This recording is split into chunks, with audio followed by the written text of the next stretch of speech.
হ্যাঁ বল, বারবার তো কল করছিস আমায়। এফবিতে একটা পোস্ট দেখলাম বিয়ের মণ্ডপে, একদম বলিউড স্টাইলে। আমাদের বিয়েতেও না ওইরকম ডেকোরেশন করব।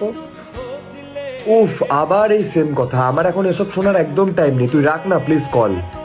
আচ্ছা শোন না, কাল আমাদের কলেজের পর একটা প্ল্যান আছে ক্যাফেতে আড্ডা দেওয়ার। ওখানে রাহুলও থাকবে।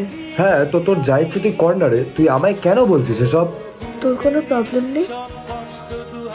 রাহুল আমায় লাইক করে, ও ওখানেই থাকবে। আরে আমি কি এখনো বাচ্চা আছি নাকি রে?